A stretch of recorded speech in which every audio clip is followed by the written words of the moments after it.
Cinco Continentes, na Rádio Observador, o programa em que fazemos várias paragens pelo mundo para analisar a geopolítica internacional, e para isso contamos sempre com o historiador Bruno Cardoso Reis. Bruno, muito bem-vindo. Bem-vindo, Bruno. Olá, obrigado. Tu estás nos Estados Unidos e este programa, esta primeira parte, vai ser muito centrada naquilo que viste e naquilo que também foi a semana, que foi muito marcada pela vitória de Donald Trump nas eleições norte-americanas. Como é que esta vitória foi celebrada nas ruas? O que é que tu viste? Bem, é assim, eu estou na capital dos Estados Unidos e, portanto, como já aqui referimos, a capital, aliás, é um fenómeno que se generalizou, mas no caso de DC, deste Distrito Federal, é uma coisa que se mantém há muitas décadas, ou seja, é uma região muito dominada pelo Partido Democrático, tipicamente com votações acima dos 80%, nunca perderam umas eleições. E, portanto, não é propriamente o sítio para ver grandes celebrações da vitória de Donald Trump, mas também, pelo que eu percebo, não é muito essa a tradição, ou seja, havia aqui, no fundo, preparada uma grande festa de Kamala Harris na sua universidade, a Universidade de Howard, que é uma universidade historicamente afro-americana, embora obviamente seja aberta a todos, mas que fica aqui precisamente na capital.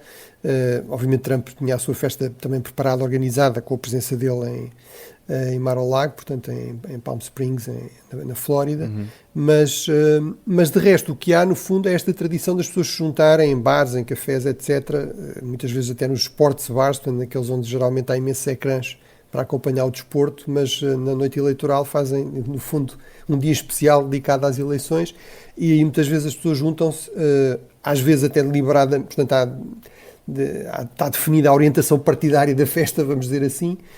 Aqui em DC havia realmente um ou dois sítios com essa indicação de festas ou democráticas ou republicanas, mas na generalidade dos casos não, mas era evidente que a maior parte das pessoas tinha uma preferência por Kamala Harris e, portanto, não festejaram, não é? Mas portanto, é sobretudo isso, são mais festas organizadas em bares ou em casas ou algo assim. Bruno, por várias vezes falámos aqui das sondagens durante os Cinco Continentes, até porque nas últimas semanas andavam muito equilibradas. Como é que explicas este resultado que acaba... A questão não é dar a vitória a Donald Trump, acaba por dar uma vitória em toda a linha. Foi uma vitória fácil? Achas que nem o próprio Donald Trump estava à espera de uma vitória tão fácil? Que não estaria à espera, fica claro, por exemplo, com todas aquelas declarações sobre a possibilidade de fraude, não é? Portanto, havia imensas equipas de apoiantes de Donald Trump a filmar o escrutínio, etc. Aliás, ele logo no início fez questão de dizer e falar dessa possibilidade, da questão da fraude eleitoral. Embora sempre com aquela habilidade, digamos, que da retórica de Donald Trump, não é? Também muito escorregadia, que também ele é bastante clara haverá fraude se eu perder, não é? Exatamente, se for para beneficiar, fraude, portanto, já não falamos... mas então... sobretudo, claramente não foi fácil para nenhum dos lados, porque foram as eleições mais caras da história, portanto, só nas presidenciais estima-se que os dois lados terão gasto mais de $1.000 milhões, não é? No total, todas as eleições, porque são milhares de cargos ao nível estadual, municipal, obviamente para o Congresso, para o Senado, para a Câmara dos Representantes, podem ter atingido entre 15 mil e 16 mil milhões de dólares. Portanto, isso mostra bem que não foi assim tão fácil. Agora, é verdade que as sondagens não falharam propriamente, porque, no fundo, tanto quanto nós percebemos, enfim, tudo isto tem depois de ser visto com mais cuidado, mas a vitória de Trump está aqui na margem superior. Mas havia muito esta expectativa de que, precisamente porque havia resultados, digamos, relativamente próximos, e muitas vezes até nas médias de sondagens um pouco contraditórios, que, no fundo, fosse por margens relativamente curtas, que ele conquistasse alguns dos estados oscilantes, mas não todos.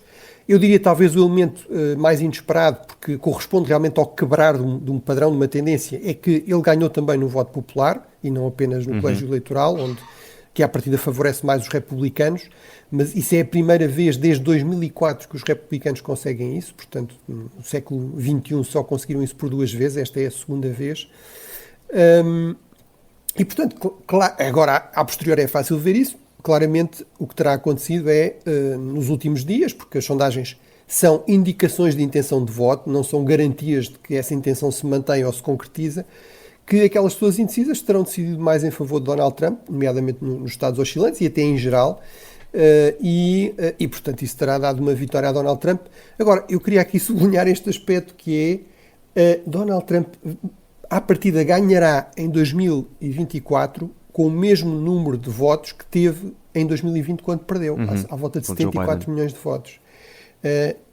Biden teve 81 milhões de votos. Portanto, aqui a grande questão é Kamala Harris não chega aos 70, provavelmente não chegará aos 70 milhões de votos. Portanto, perde quase 10 milhões de votos em relação a Joe Biden em 2020. E aí parece-me que, enfim, mais uma vez, a posteriori é possível dizer isso, embora nós tivéssemos apontado muitas vezes para esses fatores como sendo fatores que tornavam muito difícil a campanha de Kamala Harris e que eram usados pela campanha de Trump, esta questão da insatisfação com o estado do país. Mais de 60%, 70% das pessoas dizem que o país está mal. A questão das queixas em torno da economia, à volta de 30% das pessoas diziam que esse era o principal tema, geralmente era o tema que aparecia primeiro e, sobretudo, muito ligado à questão da inflação, que foi algo que realmente Joe Biden, a administração Biden, subestimou muito. E pode ter sido também por aí que Trump conseguiu capitalizar e mobilizar também o eleitorado, não é? Sim, conseguiu capitalizar algum descontentamento e sobretudo, provavelmente Kamala Harris, isso levou à desmobilização de muitos votantes democráticos, que podem não ter votado em Donald Trump, mas também não foram votar em Kamala Harris, que claramente também na sua campanha, e também fomos falando disso, não conseguiu distanciar-se da administração Biden. Isso também seria sempre muito difícil, sendo ela vice-presidente, claro. Mas realmente não o conseguiu fazer. Enfim, teve aquela resposta que foi, aliás, usada muito pela campanha de Donald Trump de o que é que faria de diferente Joe Biden, e a resposta é: não me ocorre nada, não é? Foi claramente um tiro no pé, mas, portanto, temos esses dados. A questão, enfim, será isto, digamos, um grande realinhamento histórico? Será que, enfim, que teremos aqui uma viragem na política norte-americana? À partida, os números não apontam para um alinhamento certo e seguro. Eu recordo, por exemplo, não só Joe Biden ganhou com mais votos, mas, por exemplo, Obama ganhou também com uma percentagem superior. Os grandes realinhamentos históricos, por exemplo, o de Roosevelt, que deu o domínio do Partido Democrático durante várias décadas a partir da Grande Depressão, em 1936 ele teve 523 votos no colégio eleitoral e 60% dos votos, contra 30 e poucos por cento, 35% do candidato republicano. O Ronald Reagan, por exemplo, em 1980, teve 51% dos votos, é verdade, mas teve 489 votos no colégio eleitoral, portanto venceu basicamente em todos os estados. Portanto, em termos de critérios históricos relativos, não em termos das expectativas em relação a esta eleição, a vitória de Donald Trump não é assim tão esmagadora. Dito isto, eu acho que a resiliência dele, o facto de claramente haver aqui uma atenção crescente dos americanos à questão da imigração, à questão do protecionismo económico, do fechamento e do controle de fronteiras, de recusar a ideia de novas guerras, num grande envolvimento no exterior, portanto um retraimento estratégico.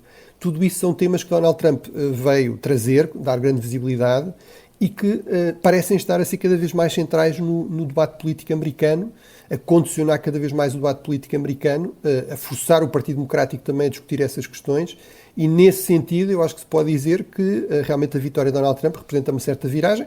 Vamos lá ver se não representa uma viragem em termos de sistema político, não é? Porque, naquilo que se pode traduzir.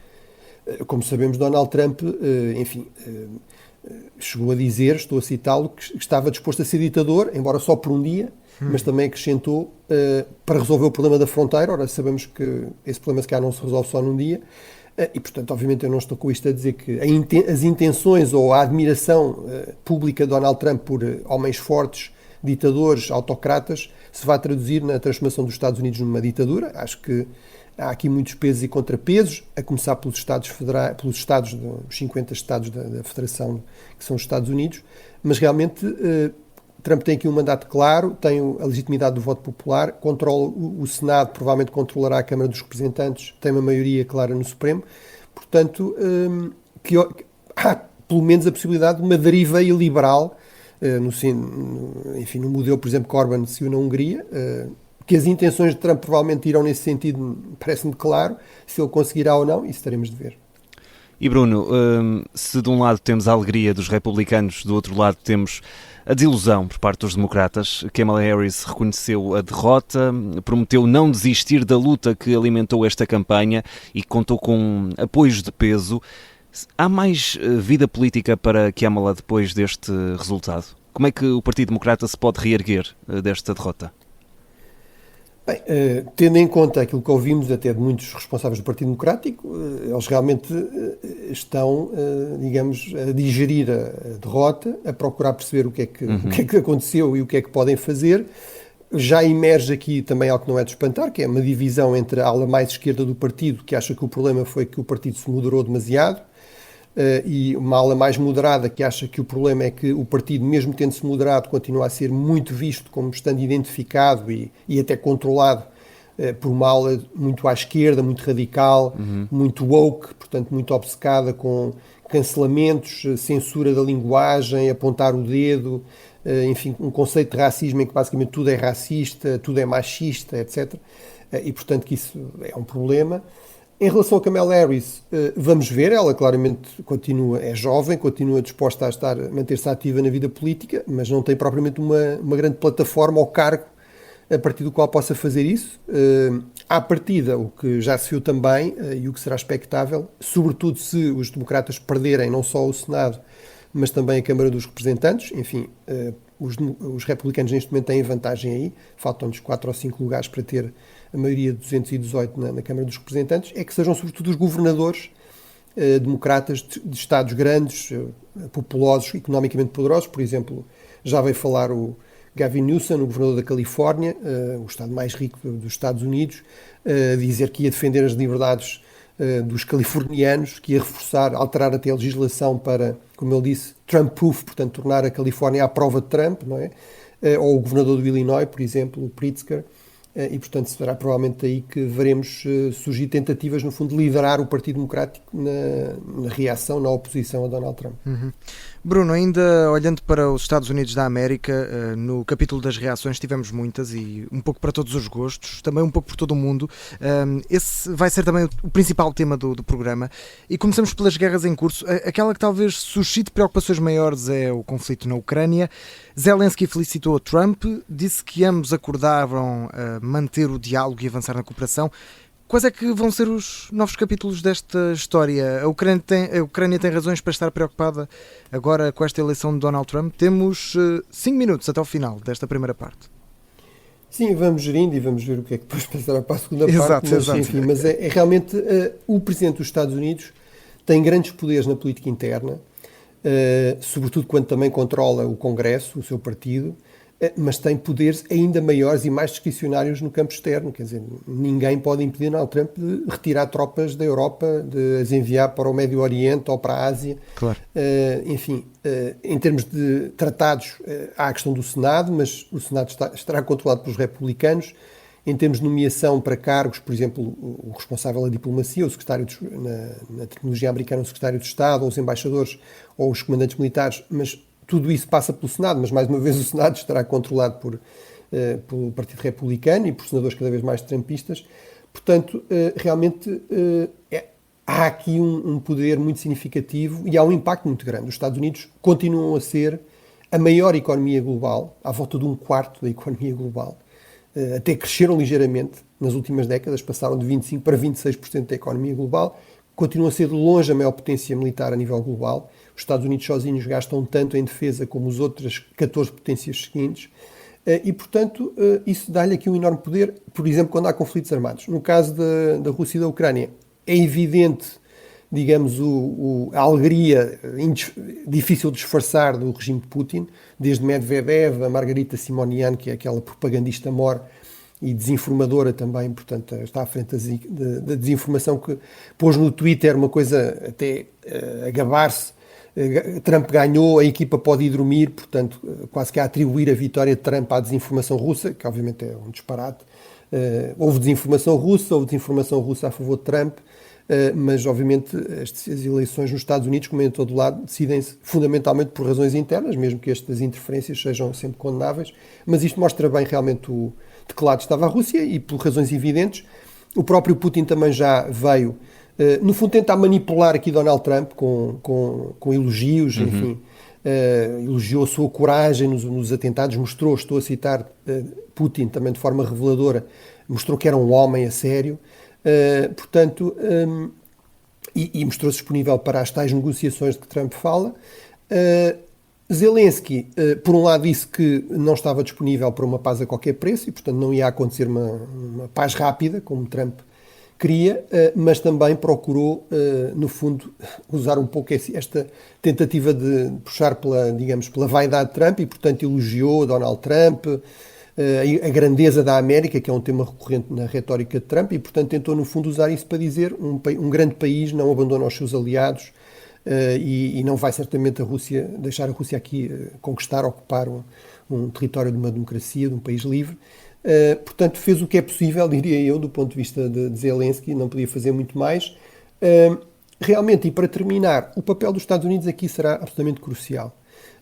E Trump, os sinais que dá é que não quer continuar a ajudar a Ucrânia, não quer continuar a gastar dinheiro no estrangeiro, a ajudar democracias a defenderem-se, e que está disposto a chegar a uma paz em termos pragmáticos e praticamente a qualquer preço com a Rússia. Veremos se isso concretiza. A Europa aqui tem a obrigação de procurar ajudar mais a Ucrânia, mas é muito dificilmente conseguirá fazer isso na escala e com o tipo de armamento que os Estados Unidos têm. Só para comparar, os Estados Unidos, 56 mil milhões de ajuda militar até agora à Ucrânia. O primeiro país europeu, que é o número 2 no apoio militar, a Alemanha, são 10 mil milhões.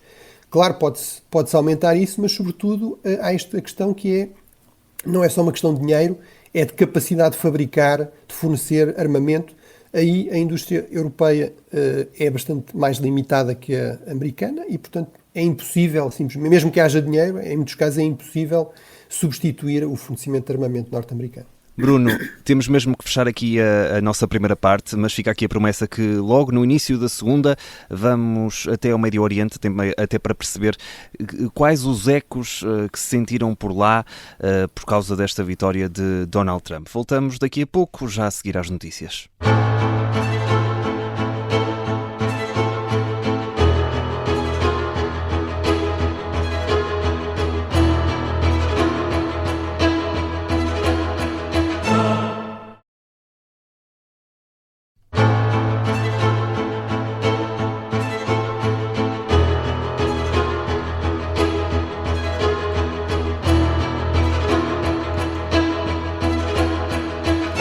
Estamos de volta, segunda parte do 5 Continentes na Rádio Observador, com o historiador Bruno Cardoso Reis, que nos ajuda a analisar a geopolítica internacional. E Bruno, conforme o prometido, começamos a viagem desta segunda parte no Médio Oriente e também nas reações que foram surgindo após a vitória de Donald Trump. Aliás, vamos falar aqui do primeiro-ministro israelita, Benjamin Netanyahu, que aproveitou para classificar esta vitória de Trump como o maior regresso da história e logo na primeira reação insistiu na renovação do compromisso com a grande aliança entre Israel e a América. Bruno, Israel tem razões para estar mais tranquilo com esta vitória, ou seja, menos preocupado do que a Ucrânia? Bem, certamente Netanyahu tem razões para estar satisfeito com esta vitória. Claramente era parte do seu cálculo político. No fundo, ele tentou ir sobrevivendo politicamente até às eleições de novembro, com a esperança de que o seu grande aliado na direita americana, Donald Trump, voltasse ao poder. Também é evidente esta estratégia que já referi em relação ao Putin, ao Zelensky, no fundo explorar o ego, a megalomania, portanto, de Trump, não é? Portanto, esta necessidade de ser elogiado, portanto, haver aqui elogios sempre muito exagerados, não é? Portanto, mas a verdade é que, do ponto de vista de Netanyahu, realmente é uma vitória também para ele. Eu diria, a partir de Israel pode esperar muito mais carta branca, mesmo nestes meses a eficácia da pressão da administração Biden, que estará de saída, será muito menor. Eu diria que Israel deveria ter algum cuidado em contar com grandes envolvimentos militares dos Estados Unidos em conflitos no Médio Oriente, numa escalada eventual do conflito, num alargamento do conflito. Trump comprometeu-se, foi uma das suas promessas eleitorais, com não mais guerras, não é? E, portanto, e sabemos que mesmo no passado, por exemplo, houve aquele episódio do assassinato do líder da Guarda Revolucionária por um drone americano, Soleimani, o Irão retaliou atacando bases militares americanas e causando ferimentos graves em bastantes soldados americanos. Donald Trump chegou a ter uma operação militar planeada e recuou, precisamente porque sabe que as guerras são coisas muito custosas e ele não quer custos para os Estados Unidos em termos de envolvimento externo. Quer lucros, não quer custos. E, portanto, também em relação a isso, isso aplica-se a Israel, mas a outros países, por exemplo, aos países do Golfo, no Médio Oriente, que também são aliados preferenciais de Donald Trump, nomeadamente a Arábia Saudita. De um modo geral, as autocracias pró-americanas estão bastante satisfeitas, até porque sabem que Donald Trump, um dos fatores fundamentais para avaliar, digamos, as relações com outros países é eles estarem dispostos a comprar americano. E uma das coisas que os países do Golfo fazem, e também Israel, em grande quantidade, é comprar armamento americano. Bruno, ainda olhando para as reações um pouco por todo o mundo, queremos saber também como é que foram as reações nos outros continentes, ou seja, América Latina, na África, também na Ásia. Como é que reagiram a esta vitória de Donald Trump? Eu diria, em geral, os ditadores, os autocratas estão esperançados, os aliados democráticos tradicionais dos Estados Unidos estão preocupados. Trump claramente não quer saber nada de valores democráticos, acha que é tudo uma questão de interesse e de compromissos, digamos, com base numa visão também muito de curto prazo do que é que são os interesses dos Estados Unidos. É um grande fã declarado de autocratas, enfim, fez múltiplos elogios à inteligência, à força de Xi Jinping, do ditador coreano, da Coreia do Norte, de Putin. Portanto, basicamente não há um ditador, até do próprio Maduro, do ditador chavista da Venezuela. Portanto, depois aqui há algumas opções que também têm a ver com a política interna americana. Por exemplo, Cuba certamente estará preocupada, no caso da América Latina, está aliás numa situação muito difícil por culpa da péssima política económica do regime cubano, mas, por exemplo, os cubanos americanos são um setor muito importante de apoio tradicional do Partido Republicano. O senador Marco Rubio é falado também como um possível nome para chefe da diplomacia americana e, portanto, aí preocupação, mas, por exemplo, no caso da Venezuela, de Maduro, há a expectativa que talvez possa haver aqui, digamos, rapidamente um virado de página em relação a estas eleições mais fraudulentas da história da Venezuela, o que é dizer bastante, porque isso para Trump não importa, e relações mais pragmáticas que têm a ver, por exemplo, com a questão do petróleo venezuelano.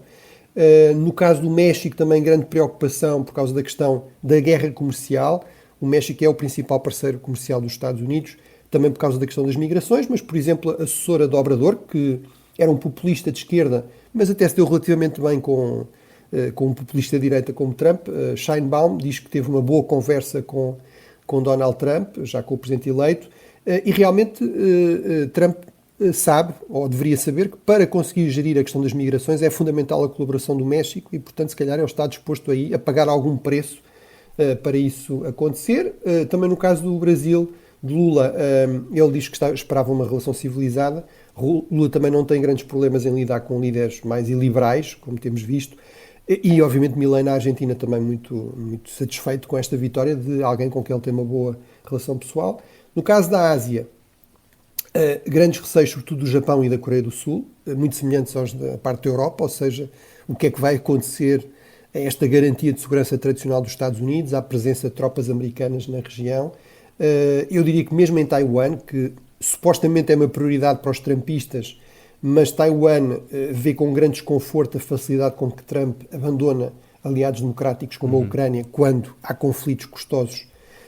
E, portanto, no caso da China, eu diria uma opinião um pouco dividida, embora oficialmente a posição é dentro daquela linguagem muito formal que o Partido Comunista do Partido de Estado tem sempre, que é convivência pacífica, relações mutuamente benéficas, etc. Mas há algum receio com possíveis custos económicos por causa da guerra comercial global, visando em particular a China, que Trump já declarou que será um dos seus principais objetivos. Ao mesmo tempo, esta ideia de que uns Estados Unidos mais caóticos, que em muitos casos abandona, digamos, as suas alianças tradicionais, abre mais espaço ao protagonismo da China em diferentes continentes. E, portanto, no caso da África, a África é um continente em relação ao qual Donald Trump não tem grande simpatia, tem aquelas famosas ou notórias declarações de países, enfim, da treta, não vou usar aqui shithole countries, não é o termo em inglês, mas a verdade é que, por exemplo, olhando para as sondagens sobre a opinião pública em diferentes países, em diferentes continentes, a África é um dos continentes onde há muita gente a gostar muito, a admirar muito Donald Trump. há muitos africanos que gostam desta ideia de um homem forte, e também há muitos regimes autocráticos e liberais em África que certamente veem com alívio esta ideia de que na Casa Branca terão alguém que não se preocupa com direitos humanos nem com eleições. Portanto, aí não haverá, se calhar, grandes expectativas de mudança, mas há muitos Estados que veem, se calhar, com alguma esperança a eleição de Donald Trump, sempre nesta linha de alguém que olha menos para a questão da democracia, dos direitos humanos, das eleições como um problema. Por agora vamos voltar à Europa, Bruno. Daqui a pouco vamos já falar da questão da instabilidade que se tem criado no governo alemão, mas antes, e para encerrar este tema dos Estados Unidos, várias mensagens de felicitação ao longo da semana para Donald Trump, de vários líderes, e também de António Guterres, que mostrou disponibilidade para trabalhar com o novo presidente da Casa Branca de uma forma construtiva, é esta a expressão utilizada, com o cenário de incerteza que se instalou agora com esta tomada de posse, que vai acontecer já no próximo ano. Esta pode ser a oportunidade para a afirmação tão desejada da União Europeia? Bem, a oportunidade será, se ela será aproveitada, já é outra história. Isso depende muito, em particular, desta questão da coesão da União Europeia.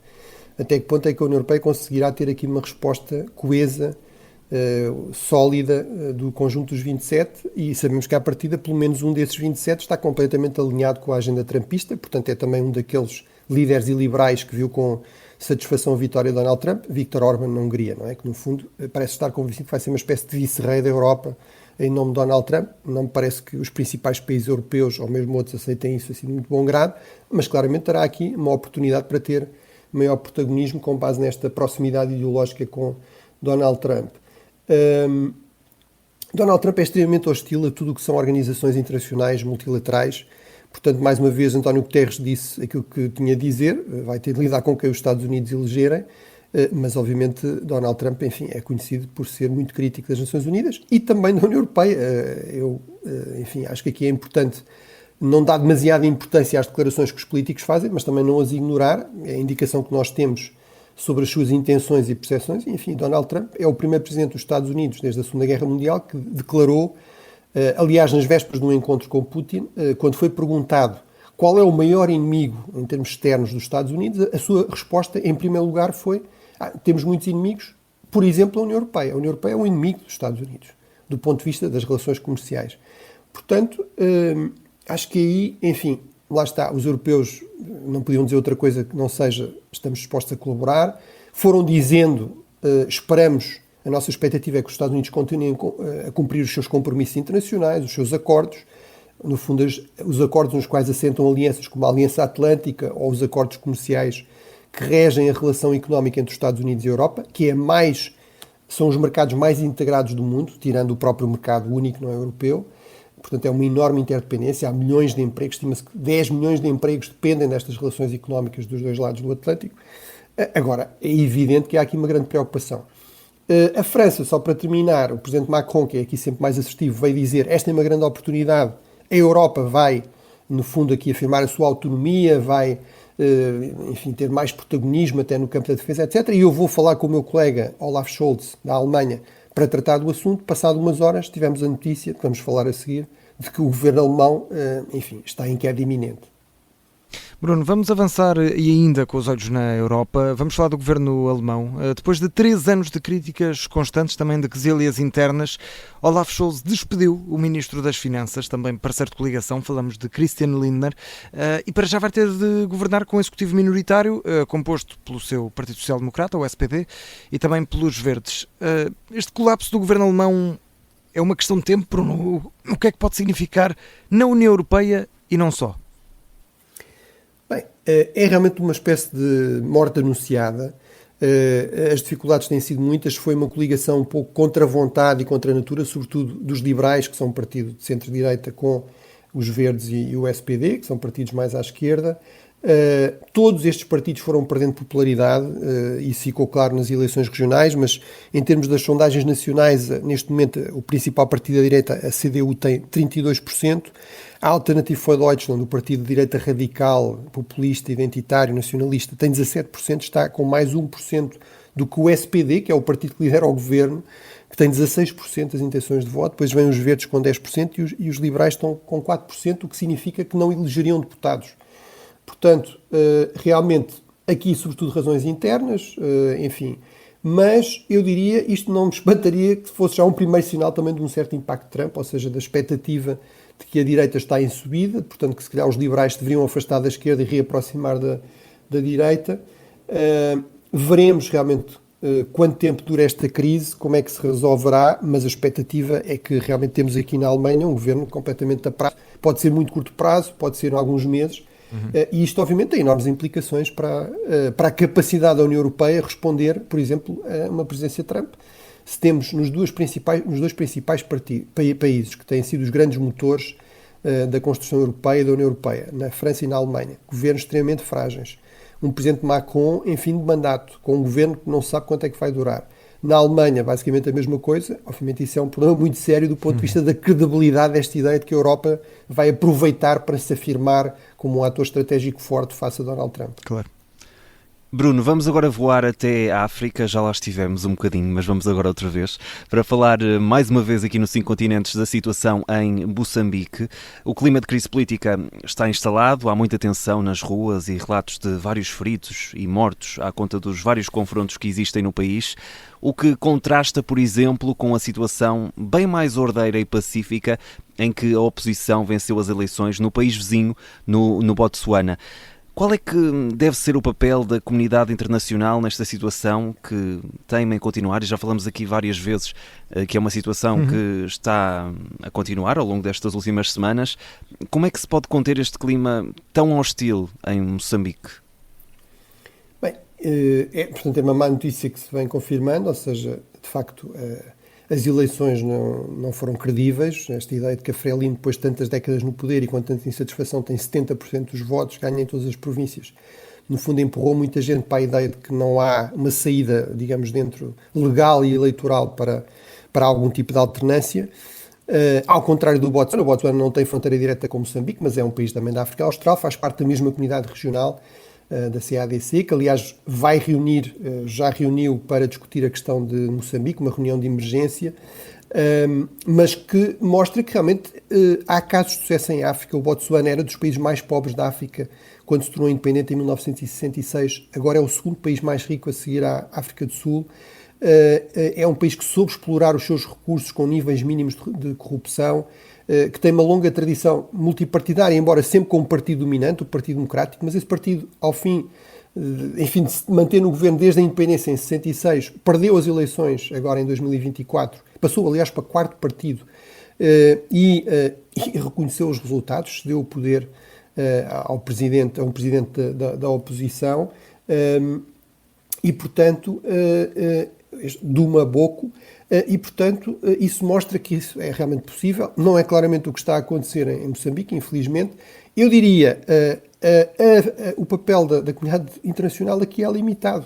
Tem de ser, sobretudo, os moçambicanos a resolver a questão, e na medida em que a comunidade internacional tem algum papel, terão de ser, sobretudo, os países vizinhos, por exemplo, nesta Organização Regional da África Austral, e Portugal tem de ter aqui alguma prudência, é a antiga potência colonial, isso, enfim, coloca algum peso histórico nas posições que Portugal venha a assumir. Acho que a posição para já dos países europeus e de Portugal tem sido correta, que é pedir que a situação seja esclarecida, as dúvidas sobre as eleições, que haja diálogo pacífico, mas realmente tem uma capacidade de influência limitada, até porque temos nos Estados Unidos um novo presidente que não liga nada a estas questões das eleições, da democracia. Temos uma China cada vez mais assertiva a nível global e em particular em África, que já reconheceu a vitória da Frelimo e que obviamente também não liga nada a estas questões de direitos humanos, eleições, o que seja. E, portanto, a haver alguma intervenção, ela terá de ser sobretudo os países da região.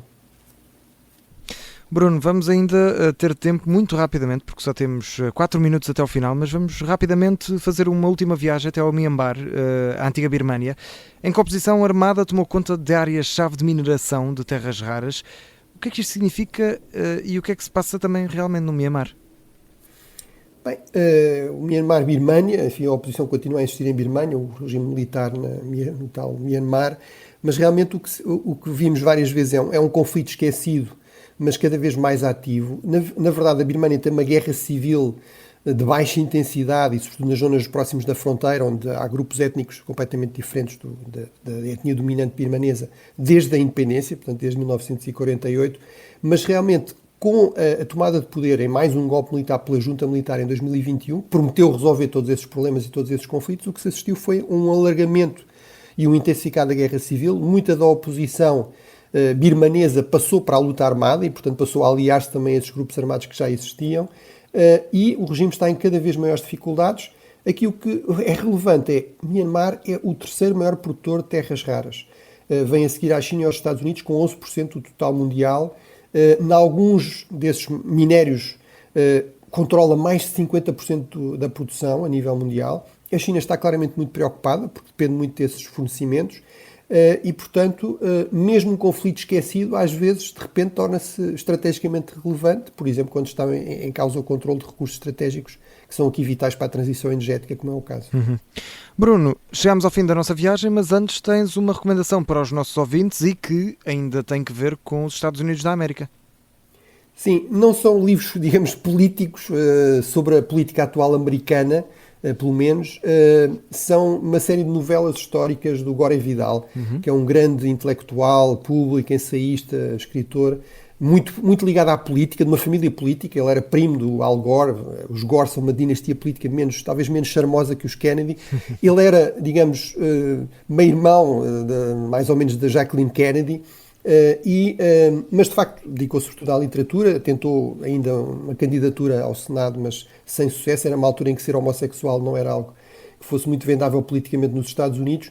E realmente tem esta série de romances que ele chama, no fundo, a série do Império, que basicamente acompanham a história política dos Estados Unidos e os protagonistas políticos mais importantes, mas de uma forma romanceada, desde a independência. Portanto, a primeira novela da série chama-se Burr, o nome do vice-presidente e do Thomas Jefferson, do homem que matou num duelo o Alexander Hamilton, Aaron Burr, e depois vem até ao início do século XX, passa pelo Lincoln, tem uma novela também sobre o final do século XIX, início do século XX, Império, e depois termina, as últimas duas, o título é revelador, Washington DC e Hollywood, e portanto são uma forma talvez mais leve e mais interessante de ficar a conhecer um pouco melhor a história política americana, esquecendo, digamos, a atualidade. Fica aqui uma ótima sugestão para os próximos dias. Bruno Cardoso Reis, muito obrigado mais uma vez. Temos encontro marcado no próximo sábado, até porque tu vais continuar por aí, nos Estados Unidos, e vamos continuar a ter esta ponte de ligação aqui entre nós. Até lá, pode sempre ouvir este e outros episódios em podcast e pode também enviar as suas perguntas sobre história ou geopolítica internacional para o Bruno Cardoso Reis, é através do e-mail ouvinte@observador.pt. Bruno, muito obrigado e até a próxima. Obrigado. Até para a semana. Até para a semana.